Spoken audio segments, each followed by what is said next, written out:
าะหมายที่6คือกันเนาะการคุ้มครองบริหารรัฐมีประสิทธิภาพสังคมมีความเสมอภาคยุติธรรมปัญหาประการใดประชาชนก็จมว่าบ่มีความยุติธรรมอีสังต่างๆข้าเจ้าลงโลกโซเชียลก็เอาเลยปราบข้าเจ้าเลยบอกยุติธรรมบ่เนี่ยทั้งที่ข้าเจ้าลงความจริงนี่มันต้องได้เบิ่งความเป็นจริงจะเฮ็ดแนวใดต้องกล้าเว้าความจริงออกมาอันใดอ่อนทอดทนบนเฮียนแล้วเอาไปสืบต่อเฮ็ดใหม่ใส่ในแผน10เนาะอันนั้นละแม่นเกี่ยวกับบทสรุป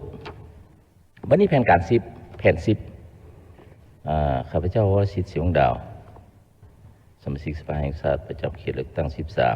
13ขออนุญาตมีคำเห็นอยู่2จุดเนาะจุดที่1ก็เป็นเรื่องการสรุป5ปีจุดที่2ก็แผน5ปีแผน10นั่นแหละผ่านการรับฟังการรายงานของท่านนายกแล้วก็ได้อ่านเอกสารผ่านมานี้เนาะถือว่าอยู่ในบทสรุปนี้บทสรุป5ปีนี้ในทัศนะของข้าพเจ้านี่ว่าอยากให้มีตัวเทียบฐานเนาะพอสรุปตั้งแต่อันใดแล้วบ่มีอันเทียบฐานแล้วข้าพเจ้ามาเบิ่งเนาะอยู่ใน6เป้าหมายแล้วก็25จุดสุ่มเรียก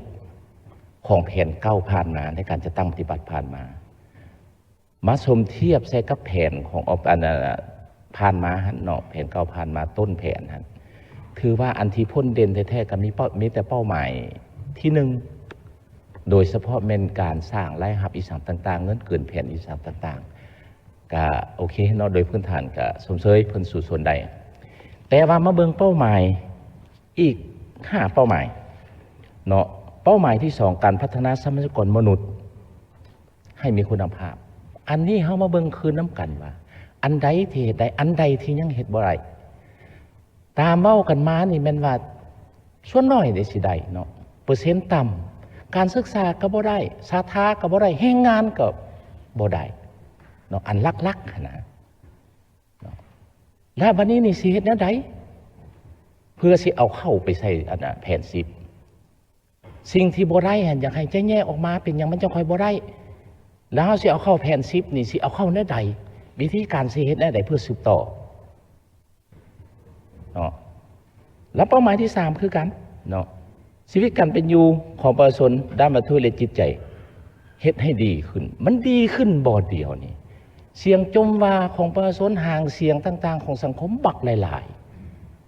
ๆการดำรงชีวิตของเขาเจ้าก็ฟืดเคืองภัยธรรมชาติคมคูแล้วมันดีขึ้นบ่ชีวิตจิตใจของเขาเจ้าเนาะสภาพการเป็นอยู่ของเขาเจ้าเป็นแนวใดและสิเฮ็ดแนวใดโดยเฉพาะเขตชนบทห่างไกลโซกลี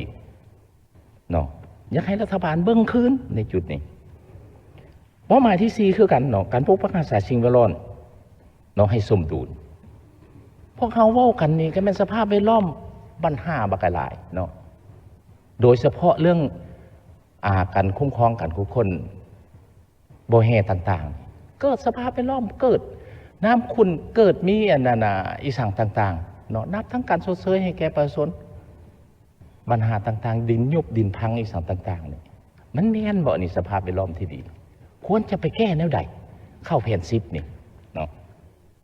เป้าหมายที่5คือการสร้างพื้นฐานโครงหลังให้ดีขึ้นให้เข้มแข็งทางเพมันแล้วเนาะคันเว้าเรื่องอันเส้นเลือดใหญ่ก็ดีเว้ากันมื้อเช้านี่บักหลายเนาะบัดนี้โครงหลังชลประทานที่เป็นพื้นฐานให้แก้กสิกรรมนี่ก็เพเสียหายถูกภัยธรรมชาติอันนั้นทำลายก็บ่ได้รับการปัวแปลงก็มีน้อยปีนี้แปลงปีหน้าแปลงอีกเพราะว่าทุนน้อยเด้เนาะคือสวรรณเขตนี่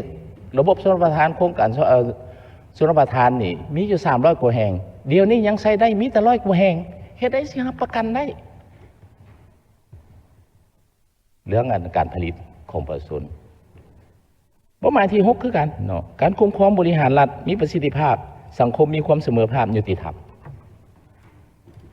ปัญหาประการใดประชาชนก็จมว่าบ่มีความยุติธรรมอีสังต่าง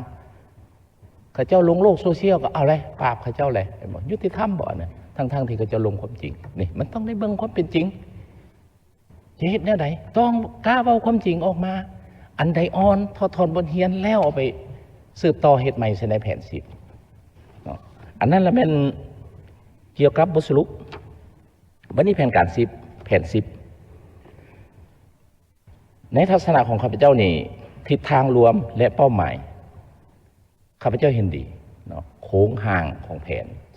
10ที่จะพัฒนาตาม7ท่าแห่งบ่มสอนแต่ว่าอยากให้เลือกบุริมสิทธิ์ข้าพเจ้ายังยืนยันอยู่กองประชุมสัมมนากองประชุมสัมมนากองประชุมยกสูงแล้วก็มาฮอดสุดนี้ข้าพเจ้ายังยืนยันและลายสมาชิกสภาแห่งชาติก็ยืนยันว่าขอให้เป็นกสิกรรมติดพันกับการปรุงแต่งเป็นยังจะคอยว่ายากรรมเพราะว่าประชาชนของเฮานี่นะเนาะติดพันกับการกสิกรรมนี่80%อันนี้คือคุมกำลังที่สุดที่จะพัฒนาและกระต่อยอดมันเป็นการต่อยอดให้แก่ภูมิปัญญาของเขาเจ้ามีแต่ว่าเฮาซับเอาเฮาอันนั้นน่ะส่งโยหรือส่งเสริมเทคนิคขึ้นฮ้อนให้กับเจ้าดีกว่าเฮาสิไปใช้ทรัพยากรแบบเฮาคุ้มครองบ่ทันได้ดีนะข้าพเจ้านี่บ่ย่านดอกทรัพยากรอันนั้นอันพื้นดินซีเมดนะข้าพเจ้าย่านได้เติมคือย่านได้เคมีเดียวนี่